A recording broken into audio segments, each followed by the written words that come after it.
නිදි කියලා නේද හිතුවේ කට්ටිය. නැහැ පුතේ.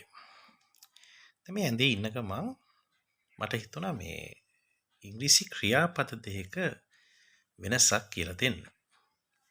ඇඳත් ඒකට සම්බන්ධයි. ඒක ඇඳේ ඉඳන්ම කරන්න හිතුවේ. දැන් බොහෝ ළමයි දන්නේ wake up සහ get up අතර වෙනසක් තියෙනවා කියලා. දැන් සමහර දරුවෝ හිතාගෙන ඉන්නේ මේ දෙකම එකයි. අර දෙකම එකයිනේ ඔය මේ දෙකම කියන්නේ නැගිටිනවනේ. දෙකම කියන්නේ නැගිටිනවටනේ කියලා තමයි හිතාගෙන ඉන්නේ. ඔව් ඉතින් නැගිටිනවා කියන එක තමයි පුතේ. හැබැයි වෙනසක් තියෙනවා.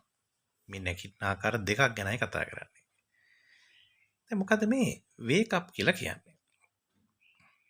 wake up කියලා කියන්නේ දැන් ඔබ මේ හිතන්නකෝ මම උදාහරණකින්ම කියන තොර එකපාර තේරෙනවා. හරි. දැන් ඔබ නිදාගෙන ඉන්නවා. දැන් උදේ වෙලා ඔබ ඊර නිදාගත්ත පාර තාම නිදි. අම්ම ඇවිල්ලා ඔබ වැහැරවනවා. ළමයෝ නැගිටින්න ළමයෝ. හරි. ඔබ ඉතින් එකපාරට දැන් ඔබ සීනියක් මවමව සමහරට ගොරෝ නිදාගෙන ඔබ ඉන්නේ. අම්ම ඇවිල්ලා නැගිටින්න ළමයෝ නැගිටින්න. එසවට අම්මා මෙහෙම කියන්න පුළුවන් නැගිටින්න ළමයෝ අද ඉස්කෝලේ යන්නේ නැද්ද? නැගිටින්න.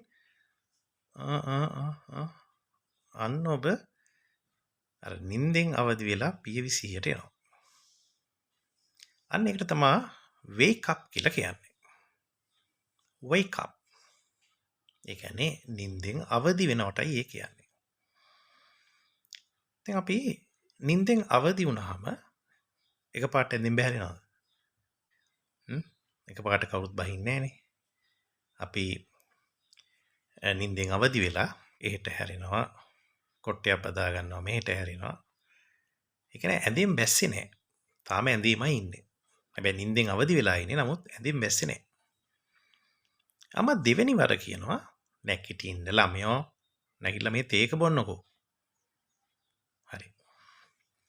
දැන් ඒ අම්මා මොකද කියන්නේ? දැන් එතනදී අම්මා කියන්නේ නිින්දෙන් අවදි වෙන්න කියන එක නෙමෙයි. දැන් අම්මා දන්නවා නිින්දෙන් අවදි වෙලා ඉන්නේ කියලා.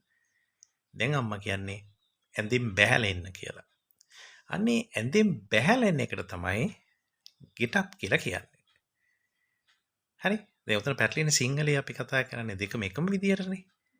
දැන් අපි අවදි වෙන්න කියන එකටත් ඒ කියන්නේ අර නිින්දෙන් අවදි වෙන්න කියන එකටත් අපි නැගිටින්න ළමයෝ නැගිටින්න කියලා කියනවා. පස්සේ දෙවෙනි වර අර ඇඳෙන් බැහැර එන්න කියන එකටත් අපි නැගිටින්න කියලා කියනවා. නමුත් මේක දෙආකාරයක් නේ දැන් ඔබට පැහැදිලි.